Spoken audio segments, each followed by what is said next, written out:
What'll it be, sir? Hello everyone and welcome back. As in the last episode we were so successful with our cabinetry, I thought we might have another go in this video.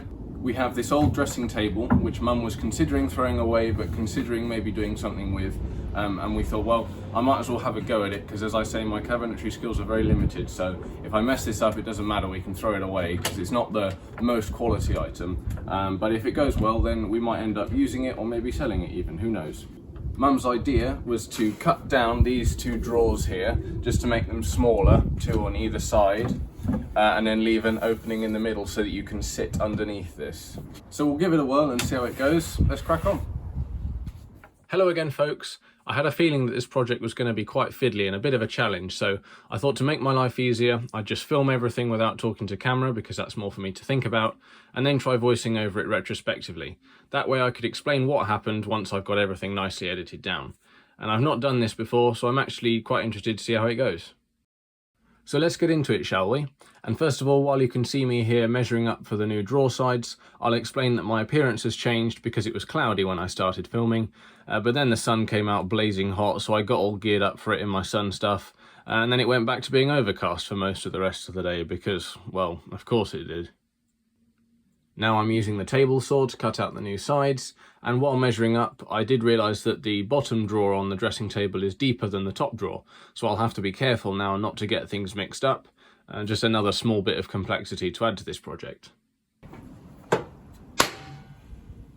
And just before I install the new drawer sides, I mentioned earlier that the dressing table isn't the highest quality item, and because of that I thought I'd take the time to add some screws here and there, try and stiffen things up, not only to make the end product stronger, but also to make my life easier when working on it, because usually the less play and slop there is in these kind of things, the better. So I'm just adding some screws here, and this does also bring me on to something else that I ought to discuss, which is my choice of putting screws in the drawer fronts, which you will be able to see on the finished product, and which I'm pretty sure any decent cabinet maker would hate.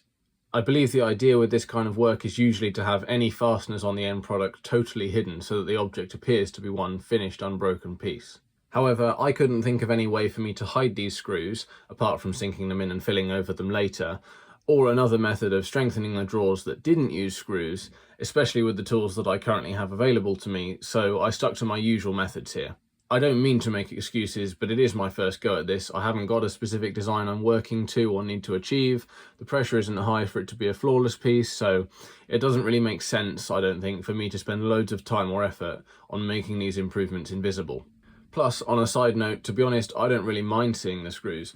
I personally quite like that basic, practical, bare bones method where you can see how it works and how exactly it's held together. But anyway, that's just an aside, so moving on.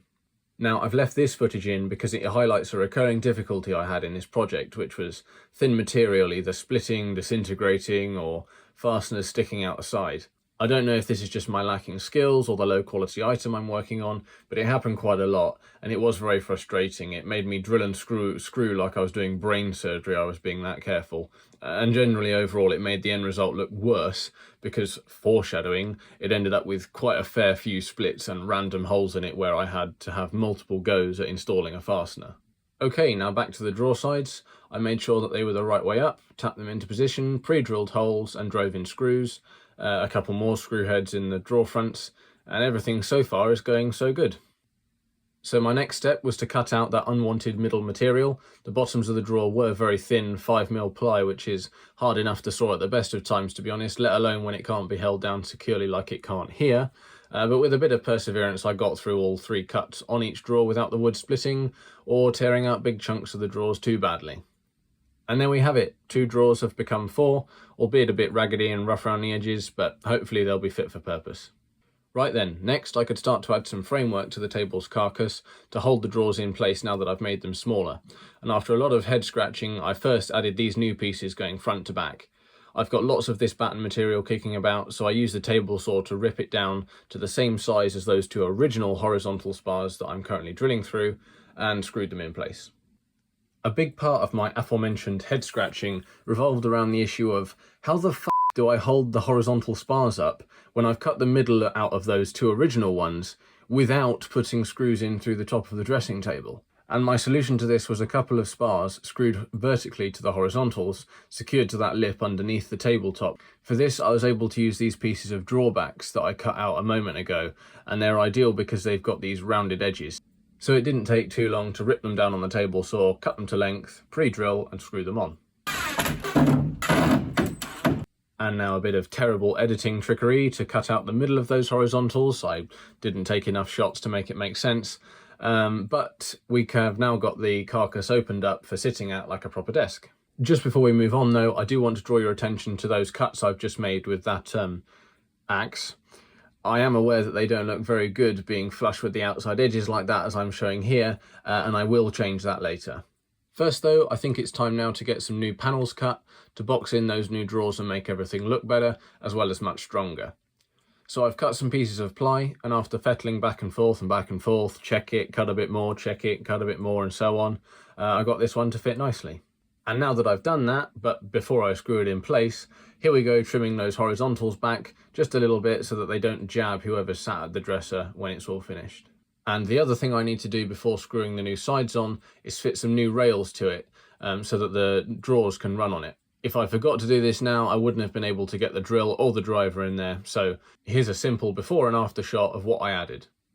And lastly, before I fit those new sides again, because I want to screw through the back of the dresser into the new sides, I need to fit a new back of the dresser before I can fit the new sides.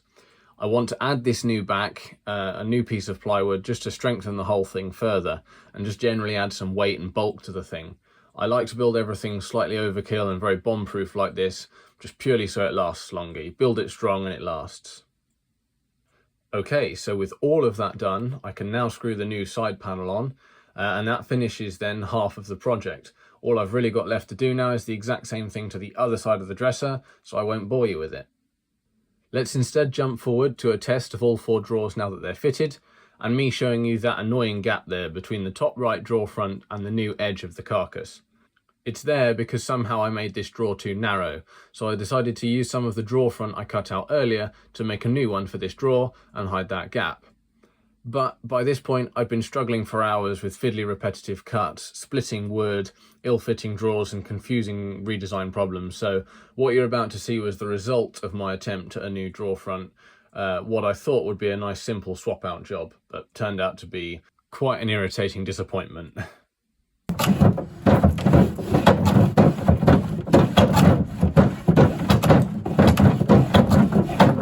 So once I'd thoroughly concussed myself, I was getting hounded to go home for tea, so I did this quick before just throwing everything inside and leaving. Ta-da!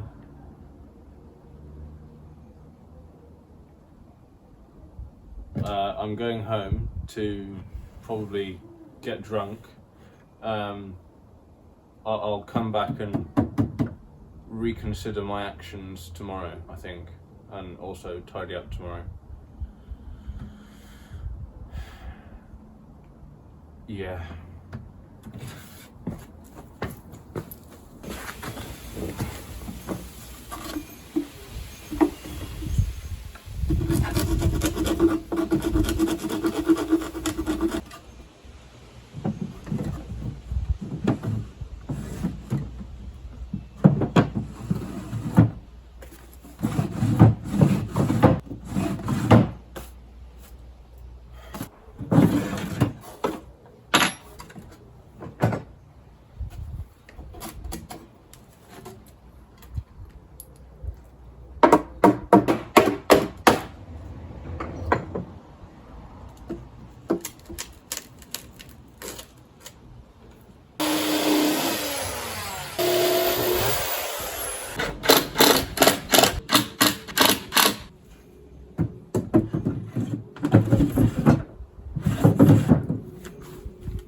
Well then, here we are, and for better or for worse, it is finished. This is all I'm going to do to it. Hopefully the voiceover worked okay, otherwise I'm sure it would have been a very boring video. Bit of a mixed bag on this one.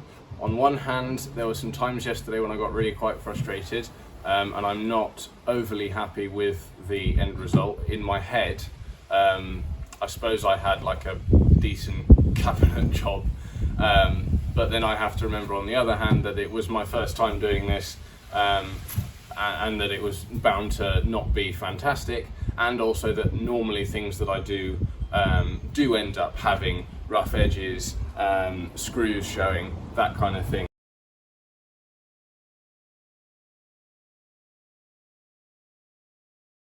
It's a new ballpark for me. Because we can now sit underneath the desk and it does have 4 functioning drawers, I have done what I was asked to do, which was to convert it in this fashion. And I've also plunged myself into the world of cabinet making a bit further. It's taught me that it's a rather fiddly and tedious job, which has never been my cup of tea. So something I can definitely work on in future, but hey, I've got to start somewhere, right? So take from it what you will, but I'm trying to keep a positive spin on it. And I'm just going to leave it here and leave it up as my first ever attempt. So I hope you've enjoyed watching that first attempt, and I'll see you next time. Goodbye.